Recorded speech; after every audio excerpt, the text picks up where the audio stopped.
Jadi pada zaman dahulu kala, gitu kan, kalau orang dongeng, pada zaman dahulu kala di negeri antah berantah, tahu? Di negeri dongeng, negeri antah berantah, atau di Pulau Andalas. Tahu Pulau Andalas? Tahu pulau apa? Pulau Andalas itu dengan nama lain dari pulau? Salah. Dari pulau apa? Pulau Andalas nama lain daripada pulau? Pulau Sumatera. Jadi kalau ditanya orang, nama lain daripada Pulau Sumatera adalah Pulau Andalas, bukan Pulau Jawa. Jadi Pulau Andalas itu adalah Pulau Sumatera, atau kalau cerita dongeng di negeri antah berantah, atau cerita Abu Nawas. Jadi kenapa air laut asin? Jadi Senin, Selasa, Rabu, Kamis, Jumat hujan apa semalam? Utas atau hujan tengah semester. Jadi kan Senin sampai Jumat kan sudah berpikir, mengeluarkan energi banyak. Jadi sekarang Bapak mau ngajak kalian refreshing. Pernah nggak kalian dengar apa? Dongeng. Pernah nggak ayah ibu kalian membacakan buku dongeng? Dongeng cerita-cerita zaman dulu, baik cerita putri, cerita raja-raja, cerita si kancil. Pernah nggak?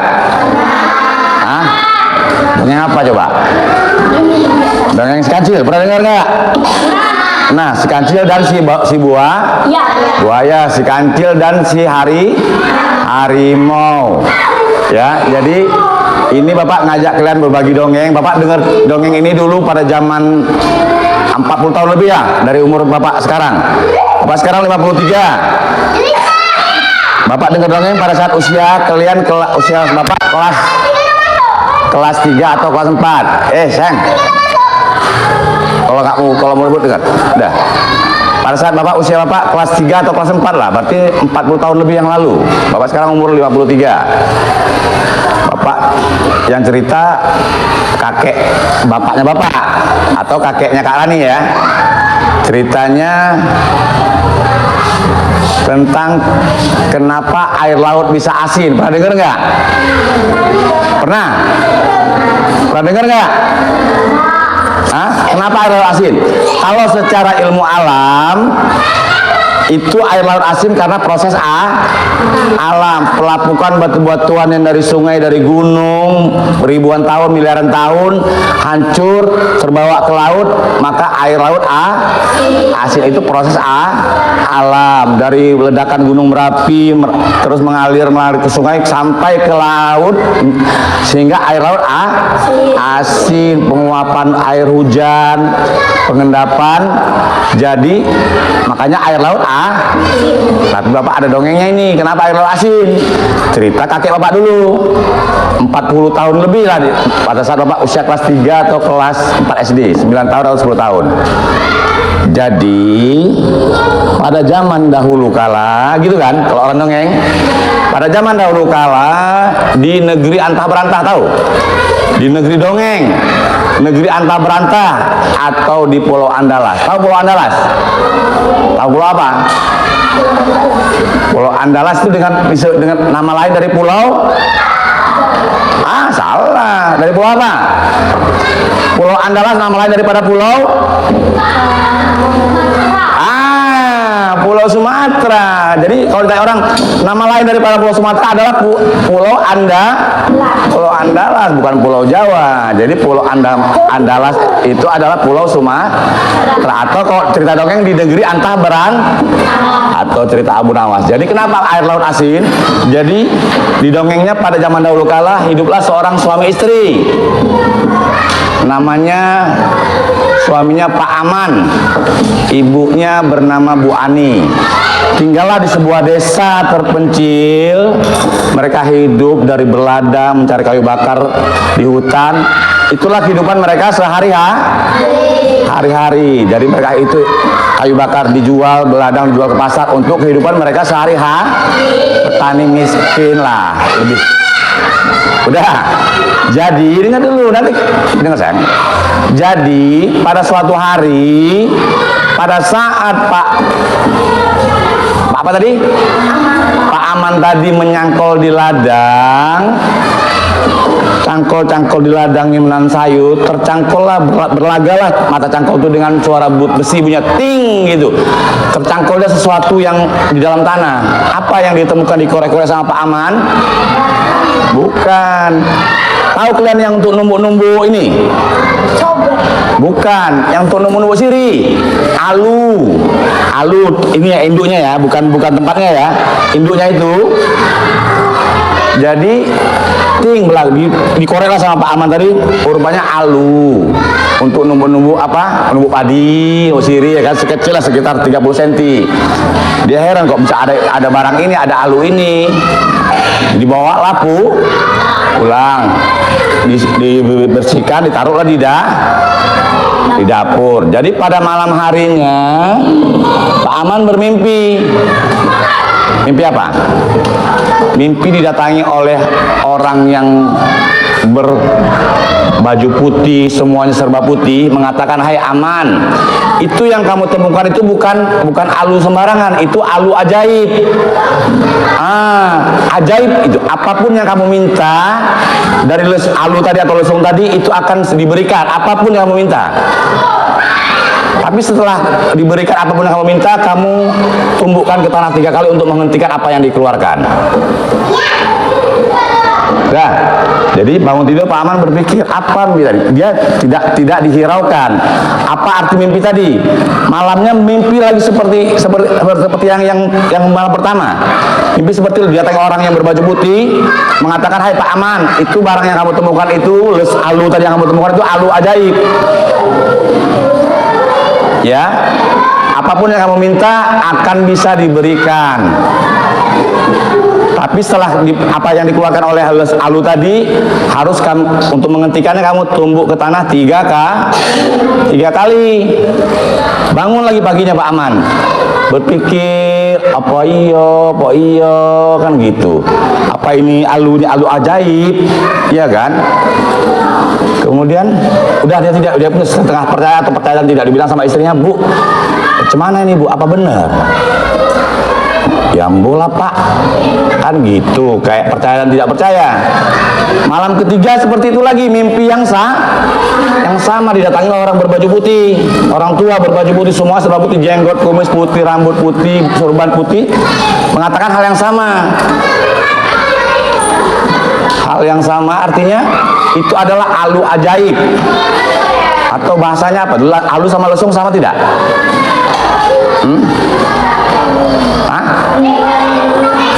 Alu itu kan untuk numbuk tadi ya, numbuk padi tadi. Jadi datang lagi mimpi yang sama di malam ketiga. Jadi besok paginya karena sudah penasaran Pak Aman tadi, dia bilanglah sama alu ajaib tadi, atau Pak Aman mengatakannya lesung ajaib, "Kalau memang kamu benar barang ajaib, coba berikan kami makanan yang mewah-mewah, makanan yang enak-enak." Gitu kata Pak Aman. Dalam sekejap apa yang diminta Pak Aman keluarlah dari alu tadi. Makanan enak-enak, burger, segala macam, ayam penyet, ayam geprek, ayam bakar, semua keluar di meja makan penuh dengan makanan mewah, makanan raja-raja. Pak Aman ternyata untuk menghentikan terlalu banyak. Menghentikannya langsung ditumbukkan alu tadi ke tanah 3 kali. Berhentilah alu tadi mengeluarkan makanan tadi. Pak Aman makanlah dengan istrinya, makan mewah lah, makanan restoran lah, makanan mewah. Makanlah Pak Aman tadi.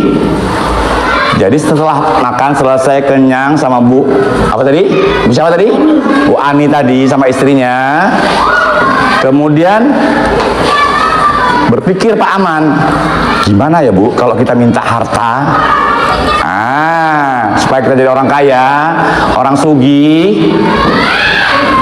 Jadi gitu, setelah saya makan beres-beres, "Hai lesung ajaib, kalau kau memang ajaib, berikan kami harta kekayaan yang berlimpah."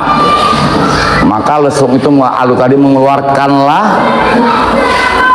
apa yang diminta, emas, permata, intan, permata, suruh keluar sampai bergunung gini banyaknya, rumah hampir penuh sama Pak Aman.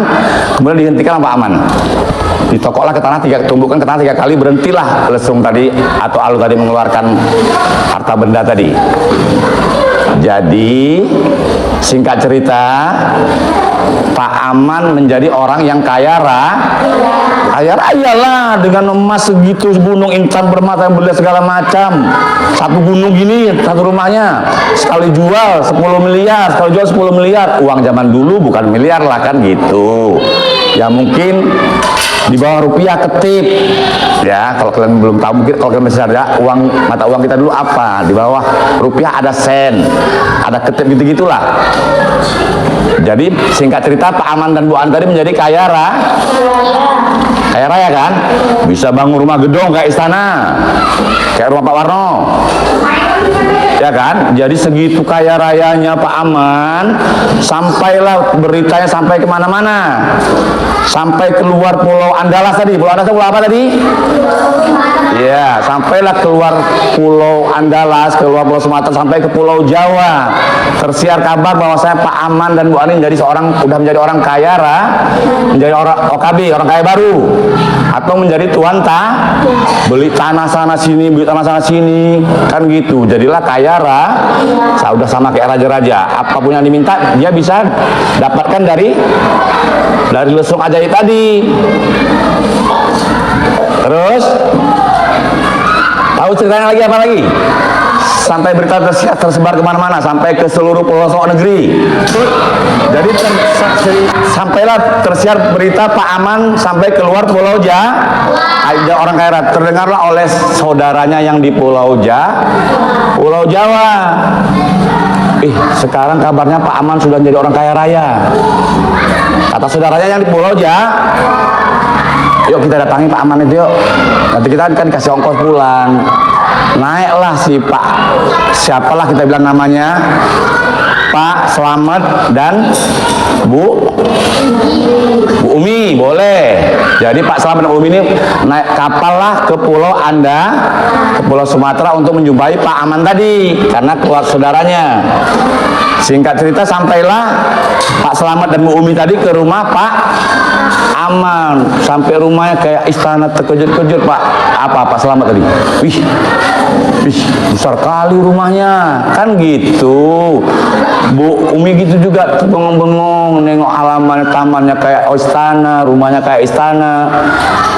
Masuklah dia ke rumah, jumpalah dengan Pak Aman dan Bu A, salam-salaman, peluk-pelukan, diajak makan, tinggal Pak Aman tadi tinggal minta sama lesung ajaib tadi kan, alu ajaib tadi, tinggal dikeluarkan di meja makan, ya kan.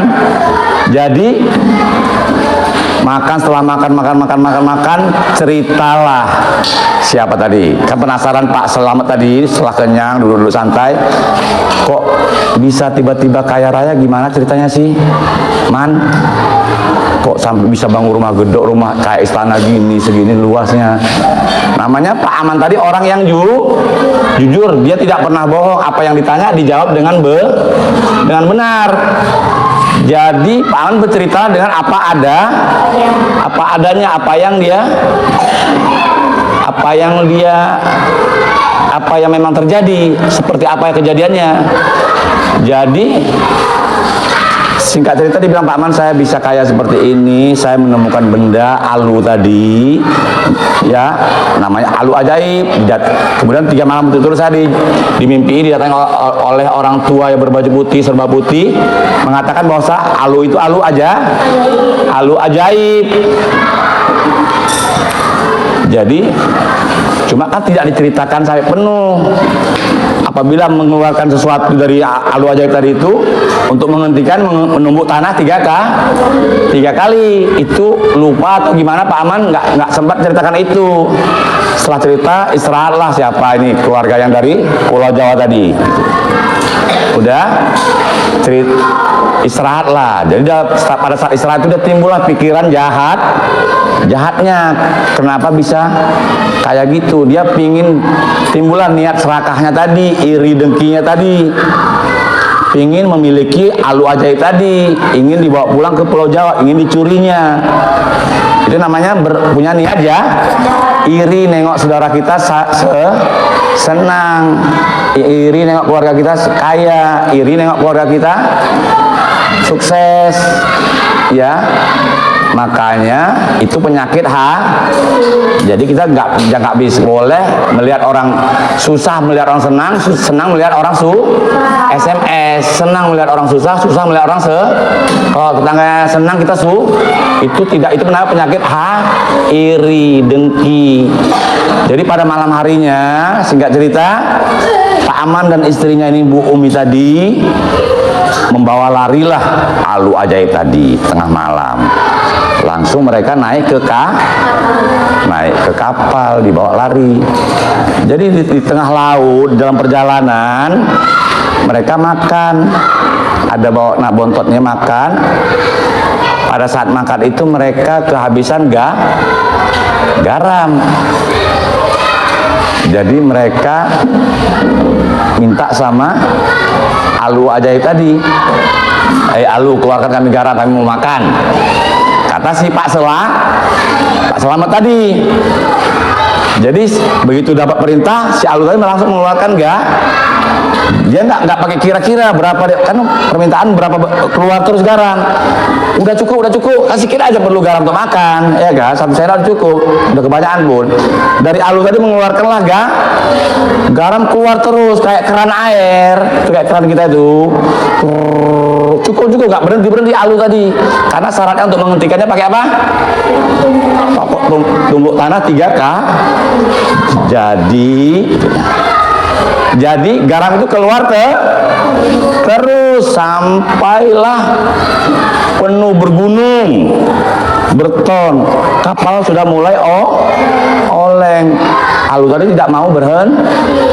Jadi akhirnya sampai nggak bisa dibuang nggak sampai lemas. Pak Selamatnya pingsan sama ibu Umi tadi. Buang garam tadi supaya jangan kapal tenggelam. Akhirnya kapalnya juga tenggelam dengan alu tadi tetap mengeluarkan meninggallah Pak Selamat dan Bu Umi karam tenggelam di laut, tapi alu tadi masih mengeluarkan apa? Makanya air laut asin. Jadi itulah dongengnya kalau kenapa air laut asin, karena Pak alu ajaib tadi mengeluarkan terus sampai sekarang. Makanya air laut asin. Artinya orang, karena itu Pak Selamat tadi, karena dia bukan hak dia, bukan punya dia mengambil haknya orang lain, hak saudara punya saudara sendiri, akhirnya kena ajab. Jadi kita kalau yang bukannya hak kita jangan kita yang punya kawan jangan kita kalaupun ada uang kawan jatuh ketinggalan di laci jangan kita itu bukan punya nanti kena seperti Pak Selamat karena mengambil hak punya orang lain yang bukan haknya dia, karena serakah, iri, dengki, makanya dia kena ajab. Jadi kesimpulannya, apapun yang bukan punya kita jangan kita kuasai, jangan kita rampas. Jadi jadilah anak yang jujur, bisa mendoakan orang tuanya, bisa menjadi kebanggaan ayah ibunya, bisa membuat ibu gurunya bangga, bisa membuat sekolahnya bangga, bisa mencapai cita-cita setinggi langit dengan modal jujur. Kemanapun kita pergi harus jujur sayang ya. Iya, itu modal utama kalian. Bapak doakan kalian bisa jadi anak yang sukses dunia dan akhirat, bisa jadi kebanggaan orang tua, bisa membanggakan guru-guru, bisa membanggakan sekolah, bisa membanggakan negara ini, bangsa ini. Ya, karena kalian adalah generasi anak-anak bangsa yang akan di 20 tahun ke depan, 30 tahun ke depan yang menjadi pemimpin bangsa ini. Bapak doakan kalian sukses dunia dan selamat dunia dan akhirat. Yang intinya yang penting jujur. Jadi sampai di sini dulu dongeng Bapak tadi.